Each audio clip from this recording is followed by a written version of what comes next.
ขอนอบน้อมยังคุณพระแก้วเจ้าทั้งสามประการอันมีคุณพระพุทธ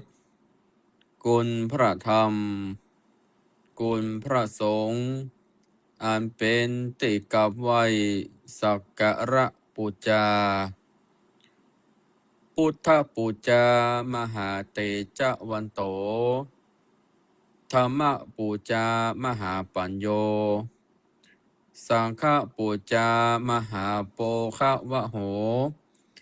ติโลกะนาถังอภิปูจยามิ ขอ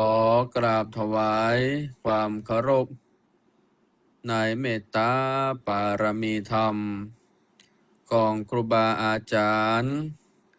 พระมหาเถรานุเถระ เจ้าคณะพระสังฆาธิการทุกตนทุกองค์ โดยความเคารพเป็นอย่างสูง ขอเจริญพรกับบรรดาคณะสัทธาญาติโยม สาธุชนพุทธบริษัทคนดีทุกท่าน ซึ่งในกาลค่ำคืนของวันนี้ศรัทธาญาติโยมได้ติดตามรับฟัง รายการธรรมะวันพฤหัสบดีดำเนินรายการโดยกะอัตมาภาพ พระทันเทพโสภณปัญโยวัดสมหารตำบลทุ่งต้อมอำเภอสันป่าตองจังหวัดเชียงใหม่ ก็ได้นำรายการสาระธรรมะคำสอน ได้มาพบปะกับบรรดาคณะสัทธาญาติโยม สาธุชนพุทธบริษัทคนดีทุกท่าน ที่กำลังติดตามรับฟังทีวีออนไลน์ธรรมะเป็นทีม ในคาละครั้งคืนวันนี้ ซึ่งวันนี้ศรัทธาญาติโยมที่กำลังเปิดวิทยุ เปิดเฟซบุ๊กเปิดทางช่อง YouTube ของทางรายการธรรมะเป็นทีม ซึ่งอาตมาภาพได้ทำหน้าที่ในการเป็นผู้จัดรายการเป็นประจำทุกวันพฤหัสบดี1 สัปดาห์จะเจออาตมาภาพ1 ครั้งญาติโยมสาธุชนทุกท่านสามารถที่จะพิมพ์ให้กำลังใจแสดงความคิดเห็นกดไลค์กดแชร์ธรรมะเป็นทานย่อมชนะการให้ทั้งปวงดังนั้นบรรดาสาธุชนญาติโยมทุกท่านได้ช่วยกันที่จะได้อุปถัมภ์ในการจัดรายการผ่านทางสถานีวิทยุทีวีออนไลน์แห่งนี้ญาติโยมสามารถที่จะร่วมกันในการจัดรายการซึ่งอาตมาภาพจะได้นำรายการธรรมะในการมาพบปะกับบรรดาสาธุชนญาติโยมทุกท่านก่อนที่จะเข้าเนื้อหาสาระธรรมนั้นอาตมาภาพก็จะได้ปรารภถึงเกี่ยวกับงานของทางคณะสงฆ์ที่กำลังในการขับเคลื่อนงานอยู่ในขณะนี้ซึ่งศรัทธาญาติโยมสาธุชนทุกท่านเมื่อวันที่16 มิถุนายนที่ผ่านมาอาตมาภาพพร้อมด้วยคณะกรรมการติดตามงานโครงการวัดประชารัฐสร้างสุขได้เดินทางในการเยี่ยมชมในการติดตามงานวัดที่เข้าร่วมโครงการวัดประชารัฐสร้างสุขซึ่งก็ไปวัดต้นงิ้วฉิมพรีมงคลตำบลบ้านแมอำเภอสันป่าตองจังหวัดเชียงใหม่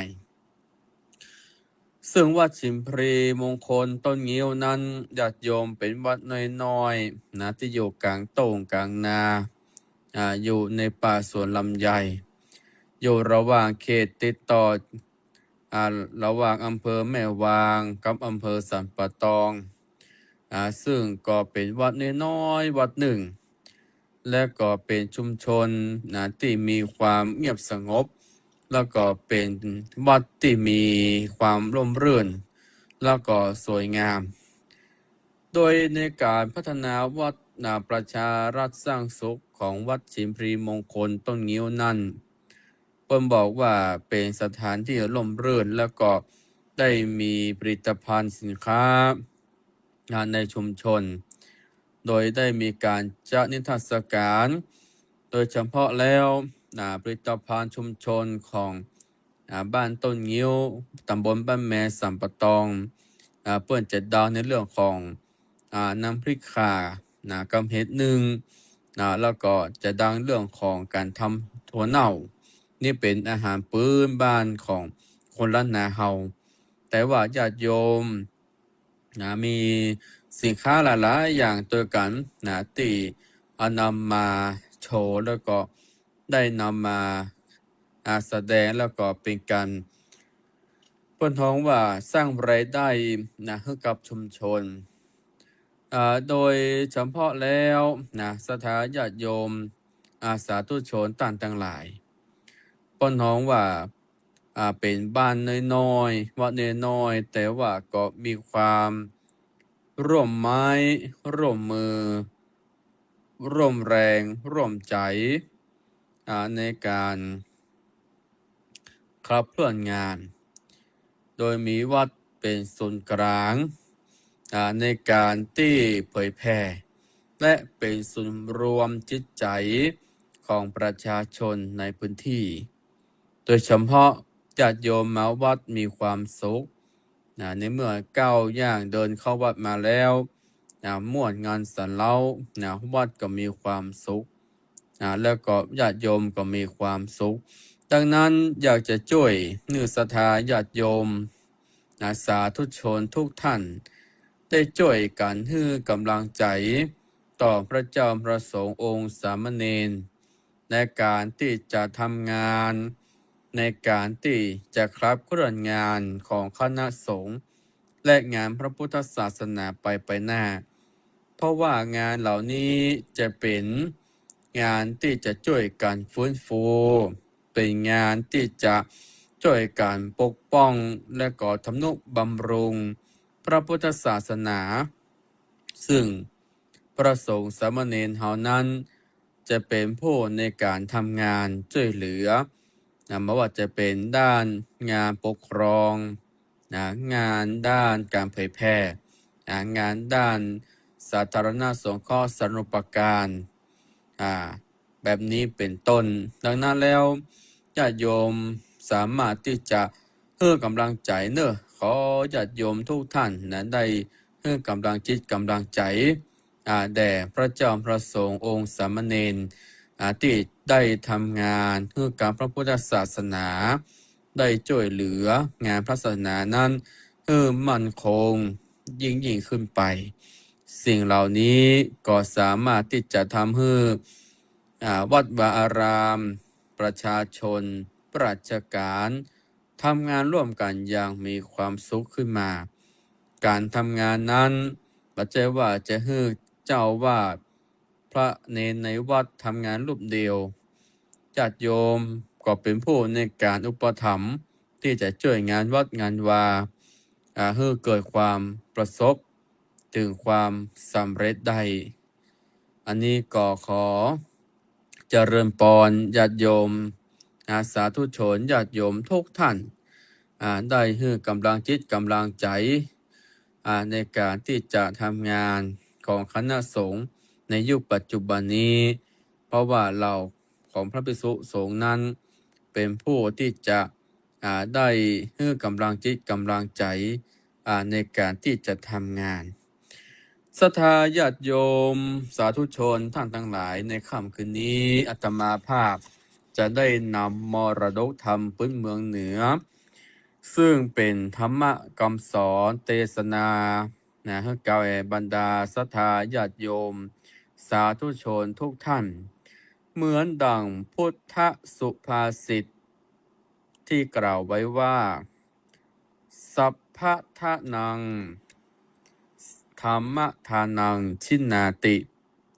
การทำบุญให้ทำเป็นทาน ชนะการให้อย่างอื่นทั้งปวง สัพพะทานังธรรมทานังชินนาติ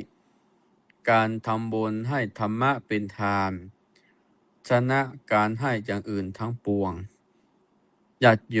มตั้งอกตั้งใจ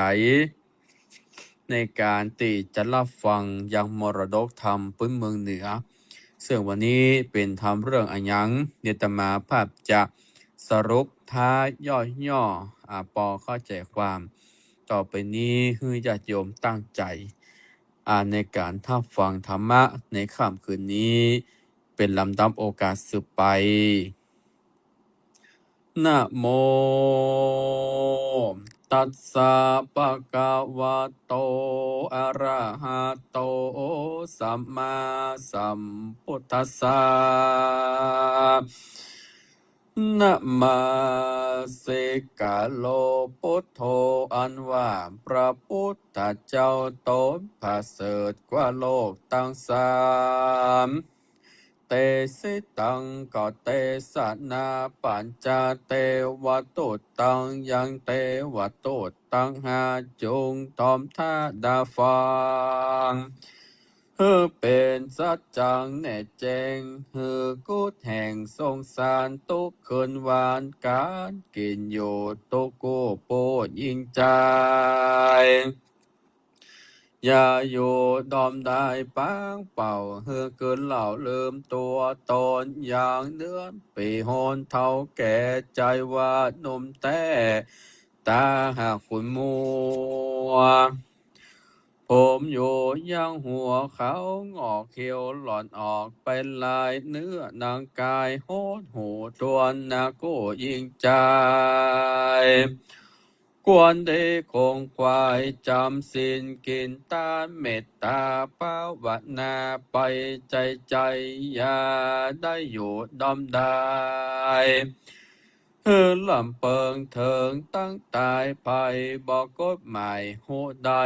ตกสีพักการนิสัยบ่ได้พรากจากตน แก่สัตว์คนผู้ใดแม้นว่าในไปเสวยสุขในเมืองฟ้าเป็นประยาอินตาแหล่งลาบนสวรรค์เป็นเต้าพระยามหากษัตริย์ปกป้องเขตการบุญอนันต์อเนกก็บ่ปนเหตุสี่ประการเกิดจากติการเกิดจากต้องแม่จราเต้าแก่ต้อยมาปยาที่โรคาเจ็บป่วยมรณาหมดมวยจีวาตุกสี่ข้อนี้นาบาว่าสัตว์และคนสุขทุกข์อับจรบ่ปนสักอย่างสัตว์บินเตียวย่างบ่อยู่ข้างยาวนานมัจจุราชมาหดตายละต่อตนตัวตายละครอบครัวข้างวายลูกเมียให้อยู่อาวรณ์สงสารนอนแทบอยู่เกยสุขตุกกู้กันมาตามองค์พระสัทธาพระพุทธเจ้า ได้เงินเงาเตสนาว่าอะหัมปิโคมิจาติธรรมโมจาติอนาติโตหันตหังการยานังกโรปิกาเยนะวาจามนัสสติอะหัมปิโคมิจาราธรรมโมจราอานาติโตหันตหังกัลยานังกโรมิกาเยนาวาจามนัสสติอะหัมปิโคมิปยาติธัมโม พยาธิอนาติโตหันตหังกัลยาณังกโรมิกาเยนะวาจามนัสสติอาหัมปิโคมหิตุขะธัมโมตุขะอนัตติโตหันตหังกัลยาณังกโรมิกาเยนะวาจามนัสสติอาหัมปิโคมหิมรณะธัมโมมารณาอานาติโตหันตหังกัลยาณังกโรมิกาเยนะวาจามนัสสติอาหามเปเมนตนตัวกูและตานจาติธรรมโมมีสภาวะเกิดมาแล้วเป็นตุเมื่อยามน้อยเป็นตุขาคอยเมื่อยามแดงแม่มีมดแมงมาต้อมไต่ก็บ่จังไล่ครับนี่เป็นตุขีบ่จ้างปากเป็นตุยากบ่จ้างการเป็นตุผ่านบ่จ้างหากินเป็นตุเมาวินเมื่อยามเจ็บป่วยพ่อแม่ปัดภาคเป็นตุกเมื่อยามอยากอย่าเมื่อเขาด่าเขียนตีเป็นตุกยามเขาข้ามขาราวีใจใจอนาติโตกอมบลิกป้นไปได้จาติธรรมโมจาติอันเกิดมาเป็นโตนั่นแหละนาอาหามปิแม่นแต่จริงแลอาหามปิขมหีแม่นตัวโกและตานจาราธรรมโม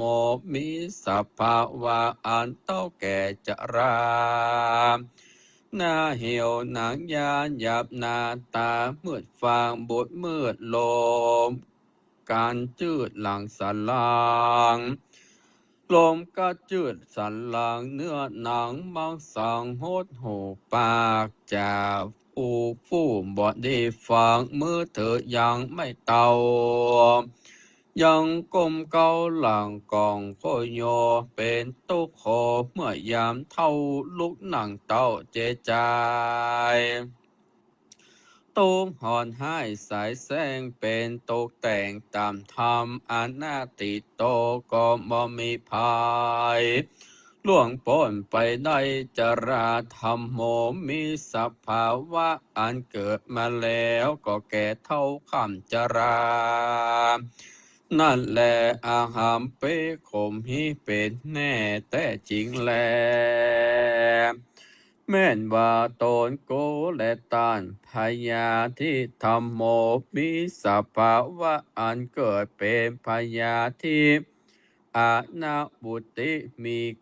96ประการคือเป็นลมสาร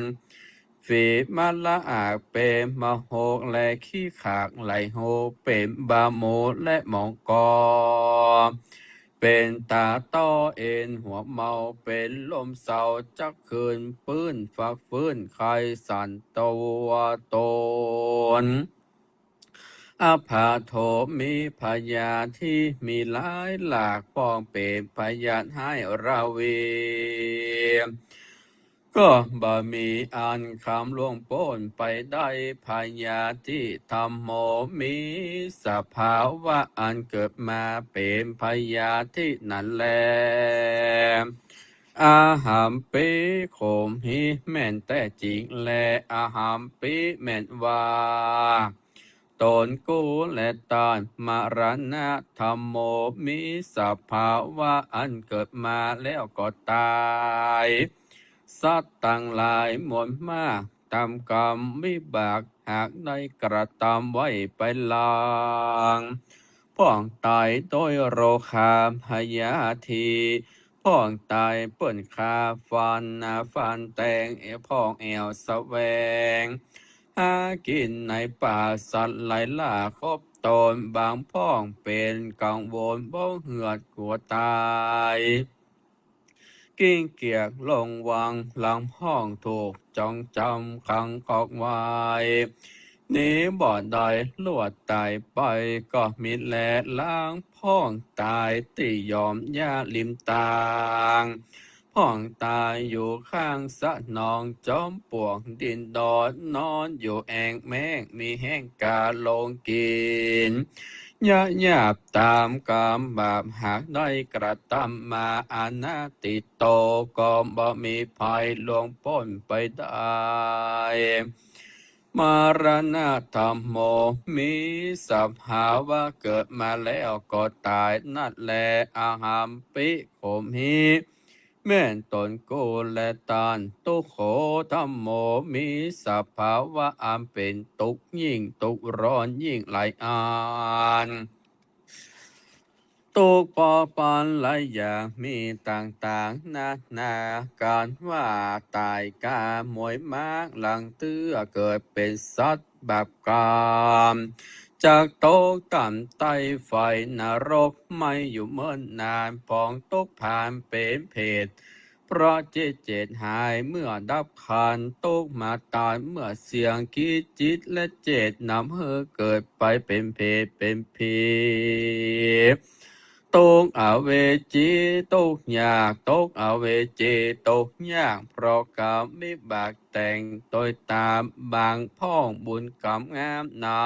มไปเกิดสุขลำเลิศหรือจะเป็นเทวบุตรเทวดาตนวิเศษพระบุญกรรมเหตุที่ได้กระทำมาอายุสังขาราก็มามากกว่าบ่มีติอ้างแห่งทุกขาอาหามปิโคมหิแม่นแต่จริงและตัสมาเหตุดังอาจแม่นตนกูและต้านกาลยานังก่อกระทำกรรมอันดีงามคือตานจำศีลเมตตาภาวนาไปใจ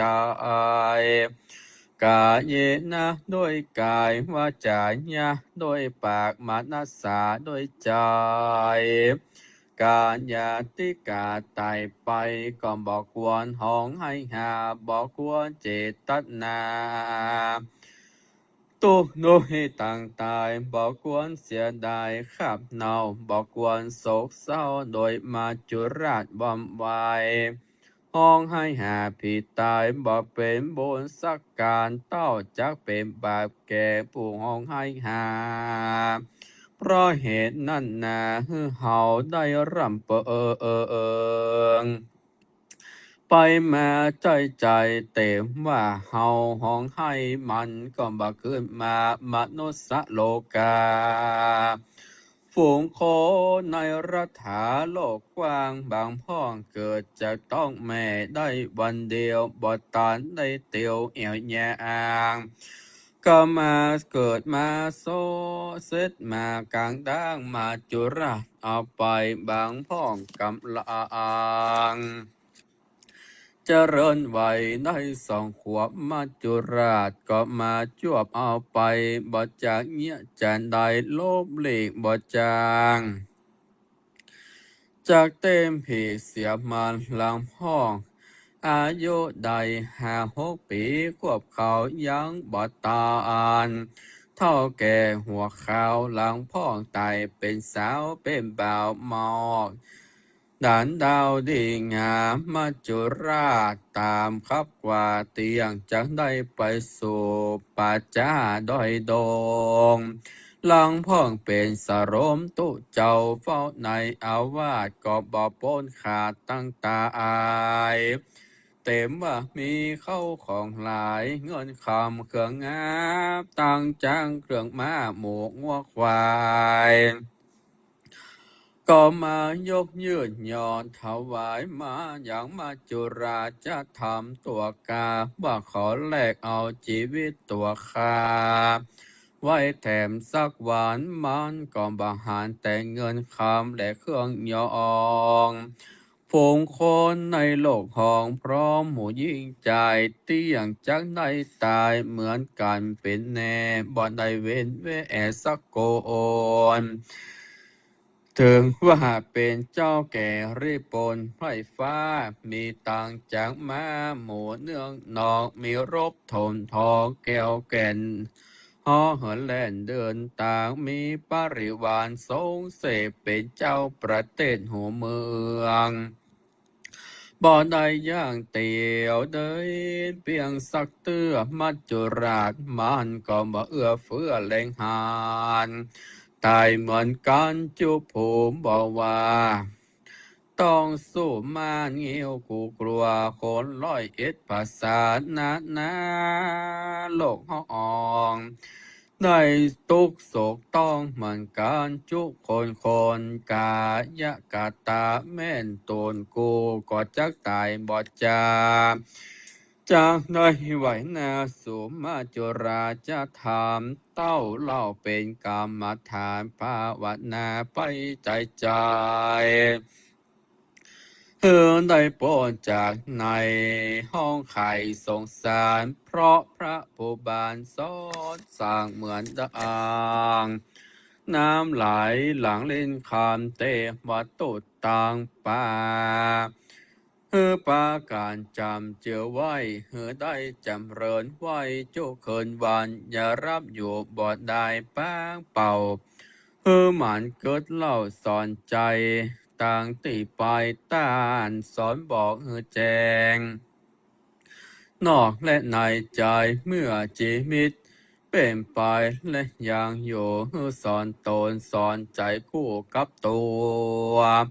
อย่านับใครหัวว่าตัวเฮายังหนุ่มผิวนาจุ่มมิวานมาจุราชมาตานยามหนุ่มบาปเข้าสุ่มยามตายบ่มีติสบายสักขอเพราะวิบากป้อจักหลักนำไปอย่านึกในใจว่าตัวยังหนุ่มร้องแก่เท่าแล้วก้อยทำบุญหลอนว่าความตายมาสูญเมื่อถึงอายุหนุ่มนั้นก็จักมรณาบ่มีอันใดจะมาช่วยใดมีแต่บุญและบาปที่ได้กระทำไว้หากต้อยตามเหมือนเงาเตรียมตนติดอยู่ได้เสวยสุขตกกูกตามกรรมสงสารนี่นอมาจุราชนี่นอมันบ่ปนไปสักผู้บ่เว้นกู้ยิงใจอาหารเปข่มหิวิปโยโคตุโขปิเยหิบางพ้องการจังกันแล้วก็ปล่อยว่าบ่ได้หารนาการ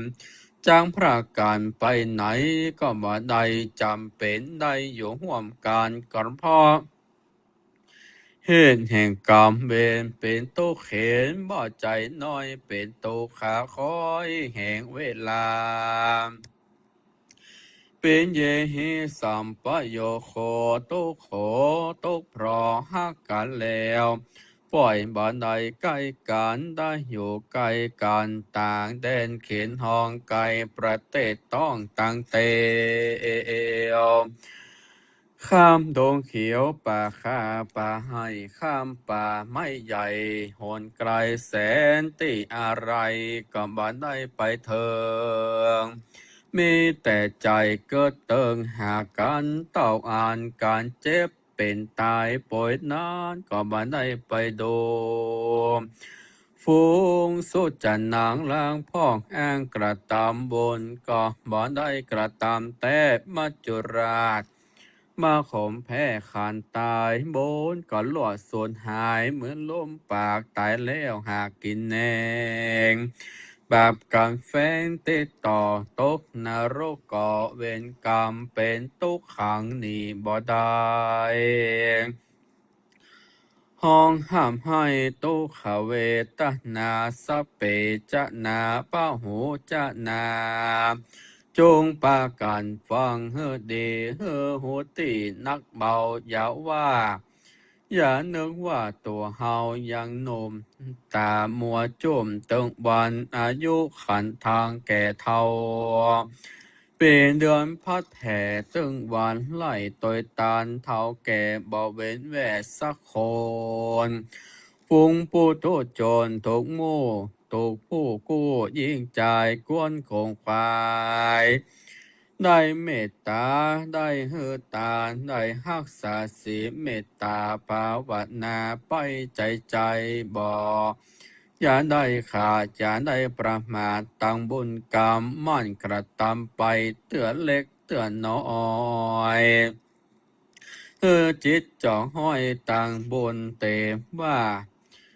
ตาน้อยโดยบุพเจตนาบุญจะเจตนาอาปาราปาราเจตนาด้วยศรัทธาเจตก็เป็นเหตุให้ได้บุญหลายเหมือนไฟน้อยเผาป่าก็จากลูกทั่วลามหลายยามตัวตายบาปบ่หา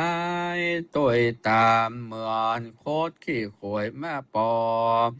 อย่าก่อกรรมน้อยเดียวจังโลกเป็นเปรียวดัดดังหอนพระพังไปโลนมันตาโนนเตต่อมอนรกบ่หันบ่ไกลสุขเสวยสุขได้ตามใจสดสวัสดีเตื้องเต่าหอดเข้าสู่นิพพานเป็นติแล้วเกือเวียงแก้วกเกษมสารนิพพานังปรมังสุขังสุขจิรังเตื้องเต้าบ่หูแก่เท่าเจ็บตายสุขสบายจะนี่ขอฮือพ่อแม่ศรัทธาตัวนาเฮือได้มาอ่านโมตนาเจริญไปโดยสามปฏิทิพสิบประการดังบรรหารกล่าวมานี่แหละนานเตวตุตังนิติตังกิยาอันกล่าวอย่างเตวตุตังหากบังโกโอมสมเร็จสเดชศรัทธาญาติโยมสาธุชนพุทธบริษัทคนดีท่านทั้งหลายในธรรมพวกนี้เป็นธรรมที่เตือนสติให้บุเฮาทุกคนว่าใจชีวิตแล้วอย่าประมาทในการดำเนินชีวิตเหมือนดังกรรมในธรรมพวกนี้เปิ้นบอกว่าอาหัมปิโคมหิจาติธัมโมจาติอนาติโตหันตหังกัลยาณังกโรมิกาเยนะวาจายะมนัสสติจาติก็คือว่าเกิดศรัทธาญาติโยมคนเฮาเกิดมาแล้วก็นับว่าได้มีหูตา มีปาก มีลมหายใจ มีอาการครบทั้งทุกประการเฮาเป็นผู้ที่โชคดี ได้เกิดมาเป็นมนุษย์ ได้เกิดมาพบมาปะใส่ยังพระพุทธศาสนา ได้เกิดอยู่ในประเทศไทยสยามแห่งนี้เฮานี่โชคดีศรัทธาญาติโยมคนเฮาเกิดมาแล้วก็ย่อมมีความทุกข์คนเฮานี่มันทุกข์หมดสะปะสะปันร้อยอันปันอย่างเพิ่นบอกว่าทุกข์กันเกิดทุกข์การแก่เฒ่าชราทุกข์การได้เป็นเจ็บไข้พยาธิทุกข์ได้เกิดได้ตายญาติโยมเพิ่นฮ้องว่าเป็นทุกขาสี่ประการเนี่ยเกิดแก่เจ็บตายย่อมเป็นธรรมดาของมนุษย์โลกคนเฮาดังนั้นญาติโยมท่านทั้งหลายทำพวกนี้เตือนทิศเตือนใจว่าอย่าประมาทเน้อในการใช้ชีวิตหมั่นพิจารณาถึงสังขารราของตัวเก่าตั้งแต่เฮาเกิดมาแล้วเมื่อเฮาเกิดมาเฮาก็ต้องสร้างความดีไว้ สร้างคุณงามความดีไว้ให้กับโลกใบนี้หมั่นกินหมั่นทาน มันภาวนามันรักษาศีลเพื่อใดไปถึงพระนิพพาน การกินการทานอยู่ด้วยความตั้งใจญาติโยม อยู่ด้วยความตั้งใจ วัดเปิ่นเกิดสร้างห้างแปลงเฮาก็ให้ก็หอมห่วมทำบุญ10 บาท20 บาท ได้กินได้ทานกับเปิ่นพระสงฆ์องค์เจ้ามาบิณฑบาตตามหน้าบ้านหน้าจอง ก็เอาอย่างมาใส่บาตรญาติโยมเซาะหรือว่าหาปัจจัยหาตายญาติทานข้าวน้ำอาหาร มาถวายเป็นทานใส่บาตรยังพระสงฆ์องค์เจ้า เมื่อเปิ่นบิณฑบาตเฮาก็ยกมือไหว้ญาติโยมช่วยเปิ้นของว่าได้กินได้ทานบ่ใจว่าหารตู้เจ้าเดินมาแล้วบิณฑบาตเตียวกายหายแซบไปก็บ่ได้เดี๋ยวจะเป็นบาปเป็นกรรมในเมื่อเฮาบ่ได้เตรียมข้าวปลาอาหารที่จะมาใส่บาตรก็หยุดยืนไหว้สักครู่หนึ่ง โอ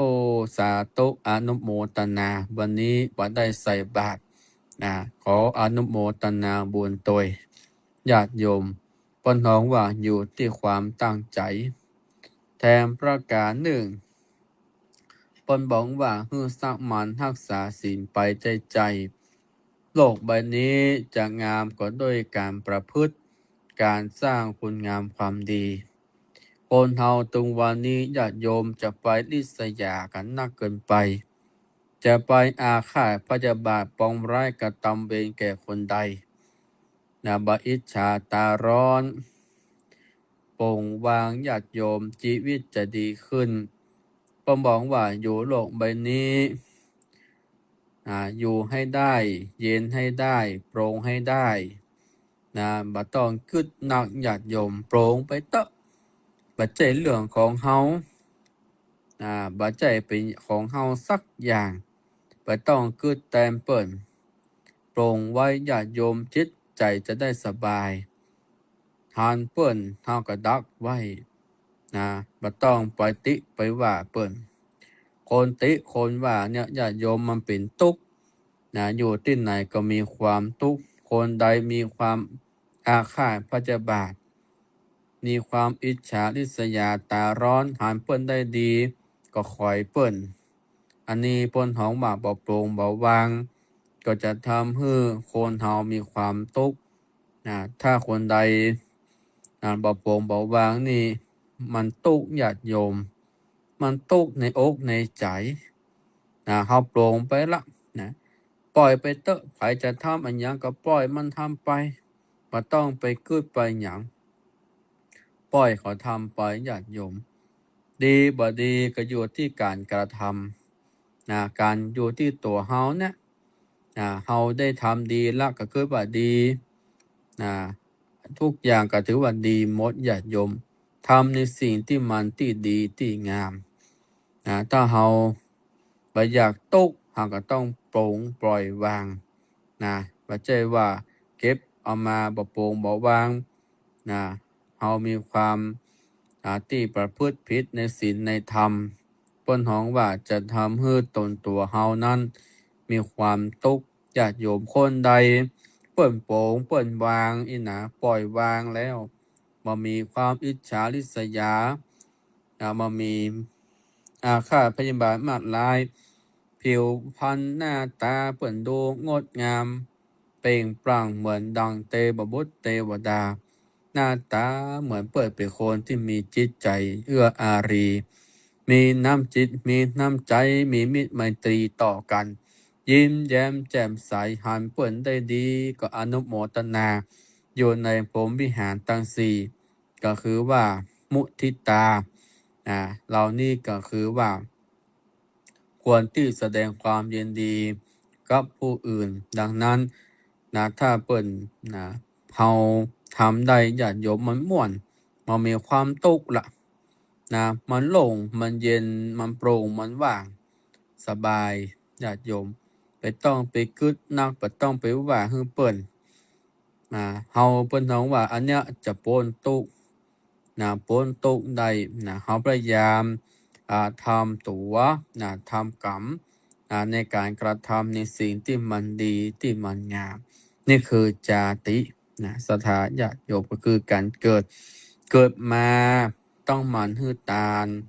หมั่นทักษาศีลหมั่นภาวนาไปใจบทที่2อาหามปิโคมหิจาราธัมโมจาราอนาติโตหันตาหังการะยานังการโรมิกาเยนะวาจามนัสสติจาราก็คือแก่คือเท่าญาติโยมคนเฮานี่มันเท่าไปถึงวันบ่มีไผที่จะหนุ่มไปถึงวันเจ้าค่ำเจ้ารับนะเจ้าค่ำนอนตื่นนี่ญาติโยมมาเป็นบล็อกมาเวียนว่ายไปเรื่อยๆอย่างศรัทธาญาติโยมเจ้ามากระตื่นเปิ้นฮ้องว่าวันดีก็คือวันที่เรามีลมหายใจการเปิ้นฮ้องว่าวันดีมีทุกวันญาติโยมพรุ่งนี้ก็เป็นวันดีวันนี้ก็เป็นวันดีเมื่อรืนก็เป็นวันดีวันที่ผ่านมาก็เป็นวันดีอยู่ที่ปากเฮาเนี่ยญาติโยมวันนี้เป็นวันดีเป็นวันที่เรามีลมหายใจตื่นมาปุ๊บญาติโยมได้มาปะวันใหม่ละได้มาปะวันใหม่มีลมหายใจตื่นขึ้นมาถือว่าเป็นวันที่ดีเป็นวันที่สำคัญกับเฮาเปิ้นเนาะว่าทุกวันเฮาก็แก่เท่าไปถึงวันญาติโยมตื่นมาปุ๊บบ่ต้องไปหยังสักอย่างมันคิดว่าเฮาจะทำอันหยังวันนี้ทำในสิ่งที่มันดีที่มันงามญาติโยมเด้อเปิ้นบอกว่าตื่นมาปุ๊บเฮาก็มีความสุขหยังสุขกายก่อนตื่นมาปุ๊บเฮาม่วนกายละตื่นมาปุ๊บเฮาม่วนหยังม่วนใจม่วนใจใจเฮาม่วนเฮามีความสุขใจเบิกบานญาติโยมตื่นมาปุ๊บเฮาม่วนวาจาพูดในสิ่งที่มันดีที่มันเป็นมงคลคนเฮานี่จะให้มันดีให้มันงามคนเฮาเฒ่าแก่ปละญาติโยมอายุแก่ไปถึงวันเฮาโปร่งเฮาวางมันม่วนบ่ต้องไปคิดอันหยังละถึงวันนี้บ่มีไผที่จะหนุ่มลงไปญาติโยมความตายอยู่เบื้องหน้าเฮาตลอดเวลาความตายมีทุกวินาทีทุกนาทีเฮาบ่ฮู้ว่าเฮาจะจากโลกนี้เมื่อใดยามใดเฮาเตรียมความพร้อมญาติโยมหมั่นพิจารณาไปใจๆเตอะคนเฮาก็ถือว่าชราแก่เฒ่าไปเป็นตามธรรมดาหูตาก็มืดมัวผมก็ยังหัวก็งอกหิวหน้าตาหนังยานรวมถึงเมื่อเฮาแก่แล้วมีบทหนึ่งเพิ่นบอกว่าอาหามปิโขมหิพยาธิธัมโมพยาธิอนาติโตหันตหังกัลยานังกโรมิก็คือการเจ็บกันป่วยญาติโยมคนเฮาแก่เฒ่าชราเจ็บแข้งเจ็บขาเจ็บเข่าเจ็บเอวเจ็บนั่นเจ็บนี่จะไปวัดไปวาก็ลำบากเมื่อยามหนุ่มเมาเยาะเบียดเยาะกายบ่ได้ทำการทำงานเยาะการอย่างฟ้าผ่าเมาม่วนสนุกม่วนงานสำเราเฒ่าแก่ชรามาละอยู่บ้านก็ง่อมลูกหลานก็ไปเยาะเบียดเยาะกายอยู่ในหัวในเวียงเผื่อเขาจะพลิกมาก็ค่ำก็มืดเจ้าเขาก็ไปเยาะการเพิ่นฮ้องว่าเป็นพยาธิเจ็บนั่นเจ็บนี่ญาติโยมเจ็บหลังเจ็บเอวเป็นสะปะสะปันโรคภัยไข้เจ็บเข้ามาเบียดมาเบียนเฮาเพราะว่าเฮาชราเฮาแก่เฮาเฒ่าเริ่มมีโรคภัยไข้เจ็บเข้ามาในชีวิตในจิตในใจเฮาดังนั้นให้เฮาหมั่นดูแลสุขภาวะร่างกายของเฮาให้มันดีขึ้นญาติโยมจะไปเพิ่นฮ้องว่าอยากจะฮื้อเพิ่นฮ้องว่าอยากจะดีก็ต้องทำใจให้มันโล่งๆสบายๆ พยาธิโรคภัยไข้เจ็บก็มาเบียดมาเบียนเฮาได้เหมือนดังพุทธสุภาษิตที่กล่าวไว้ว่าอโรคยาปรมาราภาการไม่มีโรคเป็นลาภอันประเสริฐญาติโยมดังนั้นฮือหมู่เฮาทุกคนนะตั้งว่าถ้าเฮาบ่มีโรคภัยไข้เจ็บเป็นว่าเฮาโชคดีศรัทธาญาติโยมนะเฮาเป็นผู้ที่โชคดีละบ่มีโรคภัยมาเบียดมาเบียนใดอย่าประมาทเน้อนะบ่โอ้บ่เจอว่ามีโรคภัยไข้เจ็บแล้วอย่าประมาทดังนั้นฮือมันดูแลร่างกายของเฮาให้ดีขึ้นสุขภาพว่าให้ดีขึ้นทุกวันนี้ญาติโยมบ่ต้องไปทำหยังนะกินข้าวลำนอนให้อิ่มแปลงใจให้โล่งสบายญาติโยมนะกินข้าวให้ลำรับให้อิ่มนะแปลงใจให้โล่งสบายปล่อยวางม่วนญาติโยมบ้านปลายชีวิตคนเฮาอยากจะให้ดีขึ้นนะกินข้าวให้ลำนะรับให้อิ่มนะบ่ต้องไปคิดมากนะทำใจให้สบายปล่อยวางโปร่งญาติโยมม่วนอันเนี้ยสุขภาพว่าญาติโยมหลวงพ่อคนเฒ่าเปิดหน้าตายิ้มแย้มแจ่มใสเปิ้นดีเปิ้นหมั่นกินหมั่นตาลเปิ้นมีความเมตตาต่อคนและสัตว์ญาติโยมหลวงพ่อหน้าตาคนที่มีหน้าตาจุ่มนะเป็นว่าเปิ้นมีความเป็นเมตตาดังนั้น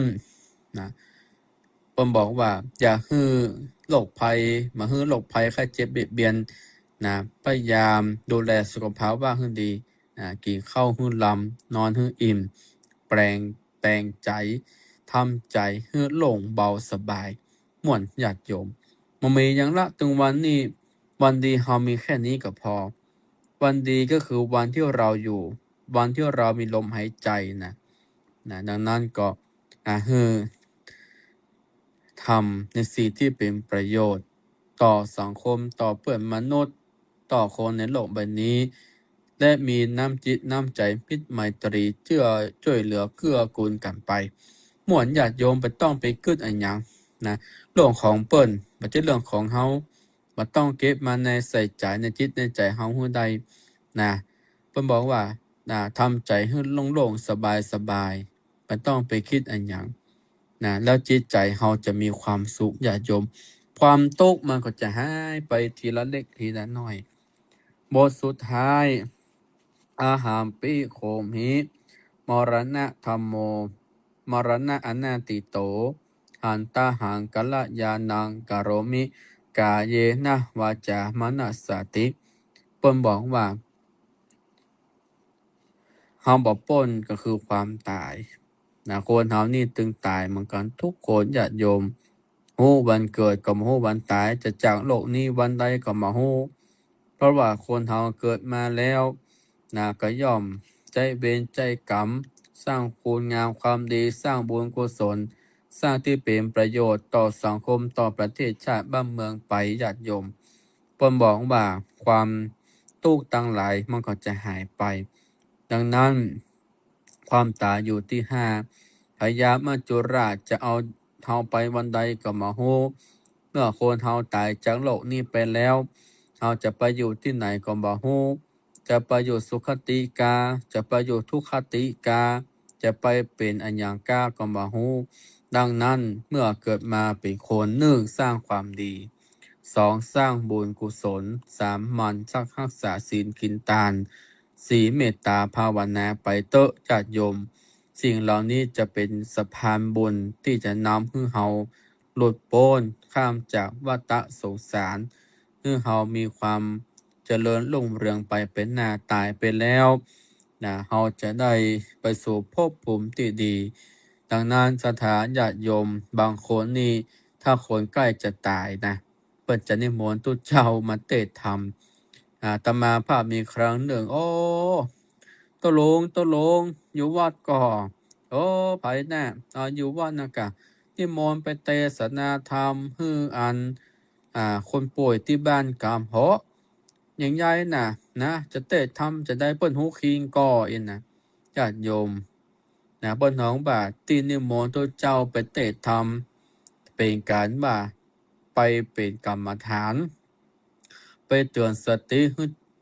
เจ้านำจิตเนี่ยที่เปิ่นบ่หมนบ่งานนะให้เปิ่นได้มีสมาธิ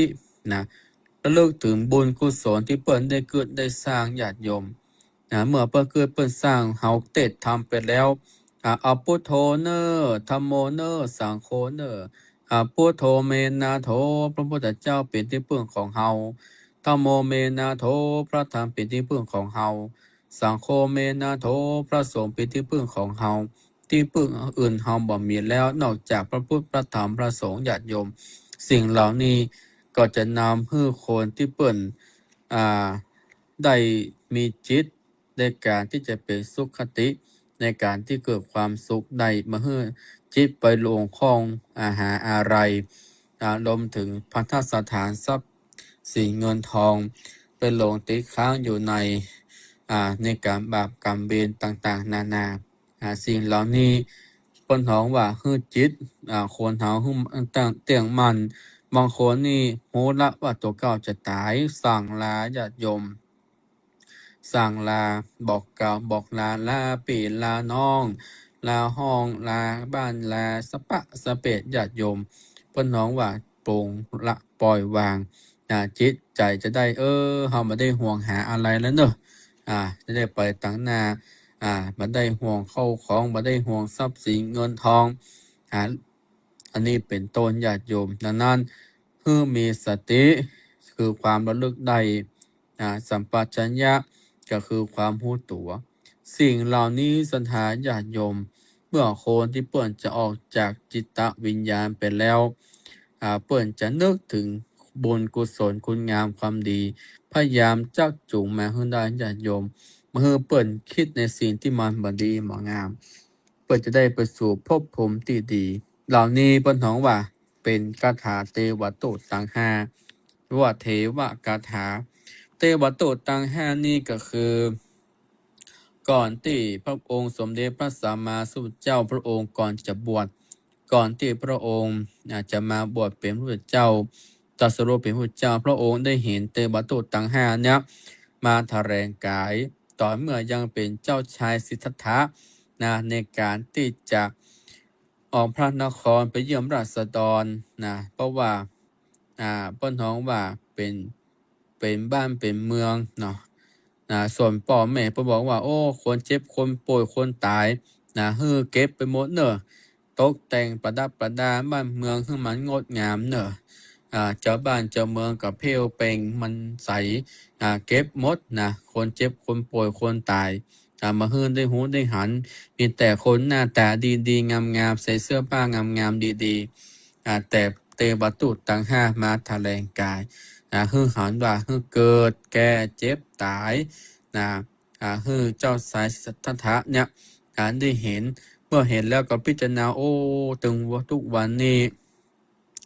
สังขารในตัวเฮาจะเป็นแบบนี้แน่นอนญาติโยม